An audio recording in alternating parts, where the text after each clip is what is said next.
ওদেরকে স্কুলে পাঠানো মানে ছোট মোটো একটা যুদ্ধ। তো এই যুদ্ধটা কিভাবে পার করলাম সবটাই থাকবে এই ভিডিওতে। হ্যালো গাইস, আসসালামু আলাইকুম। আমি পৃথিলা ব্রাহ্মণবাড়িয়া থেকে বলছি। আমার ডেইলি লাইফস্টাইল ব্লগে সবাইকে স্বাগত জানাই। তো সকালে উঠেই কিন্তু ওদেরকে আমি স্কুলে পাঠিয়ে দিলাম। তো পাঠানোর সময় কিন্তু অনেকটা যুদ্ধ করতে হয়েছে আমার, কারণ দুইটা বাচ্চাকে ঘুম থেকে উঠানোটাই বড় একটা যুদ্ধের সমান।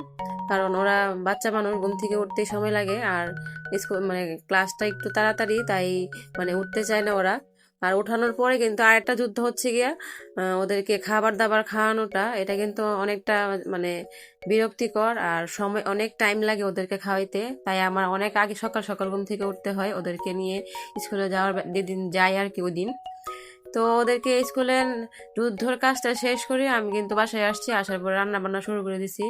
আজকে আর রুটি খাবো না, কারণ একঘেয়েমি খাবার খাইতে খেতে সবাই বোরিং হয়ে গেছে। তাই ভাবলাম যে বাসায় এটা হচ্ছে খুদের ভাত, মানে চালের যে ছোট অংশগুলো থাকে এটাকে খুদের ভাত বলে আমাদের এখানে, আমাদের ব্রাহ্মণবাড়িয়াতে।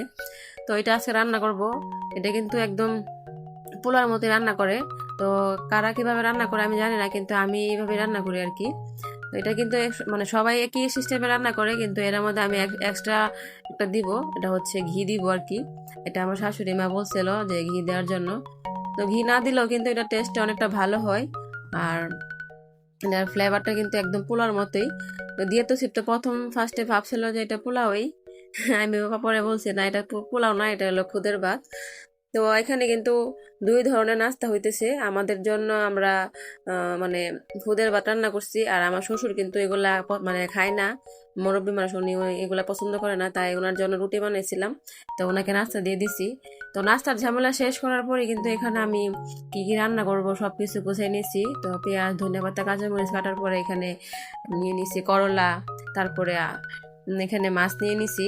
তো আলু দিয়ে রান্না করব এই মাছটা। তো এটা কিন্তু অনেকটা মজা হয় আলু দিয়ে এই মাছটা রান্না করলে।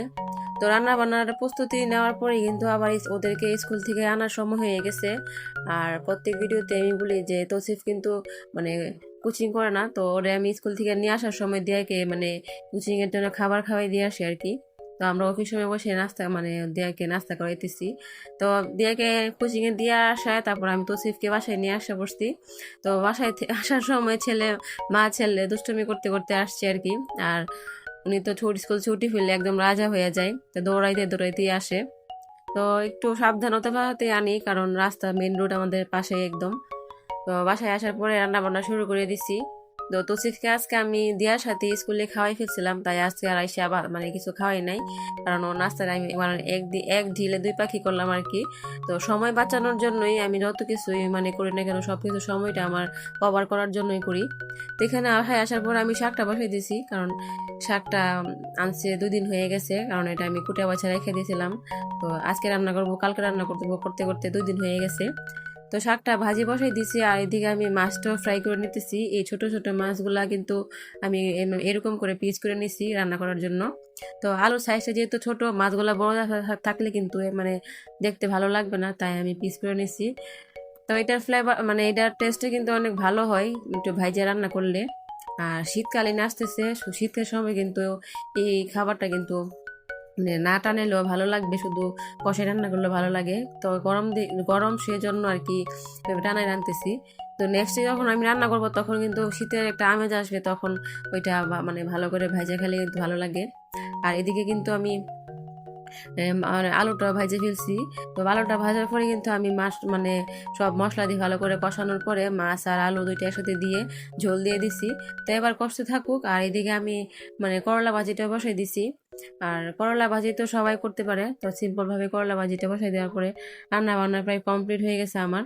তো রান্না বান্না শেষ করার পরে কিন্তু এর মধ্যে দিয়াকে মানে মানে ও কোচিং থেকে আইসা পড়ছে, তো ওরা দুজনে গোসল করে নিছে। তো ওদেরকে ভাত দিয়ে দিছি, এর মধ্যে কিন্তু আমার বিড়ালটা এসে হাজির। তো ওরা তো আর এইভাবে বাদ দেয় না, কারণ ওরা আলাদাভাবে খাবার কিন্তু আলাদা থাকে। তো ওরা আমি খাবার দিয়ে দিলাম। তো খাবার খাওয়ার পরে তো উনি সব জায়গাতেই থাকে। দিয়া তো ছিপকে ঘুম পাড়াইছি, ও আমাদের সাথে এসে শুয়ে আছে। তো ওরে আমি আমার কাছে নিয়ে শুয়েছিলাম, কিন্তু মানে ওর আনইজি লাগতেছিল, তাই ওর নিজের ইচ্ছা মতো জায়গা নিয়ে মানে শুয়েছে আর কি। তো সারাক্ষণ এইভাবে চলে আমাদের। তো ওদেরকে আমি একটু ঘুম থেকে ঘুম পাড়ানোর পরে ঘুম থেকে উড়াইলাম, কারণ আজকে প্রাইভেট আছে। 2 দিন বন্ধ যাওয়ার পরে কিন্তু রবিবার দিন মানে ওদের প্রাইভেট থাকে। তো প্রাইভেট থেকে পড়া আসার পরে কিন্তু এখন সন্ধ্যা হয়ে গেছে, এর মধ্যে অনেকটা সময় পার হয়েছে, ওদেরকে আমি না খাওয়াইছি।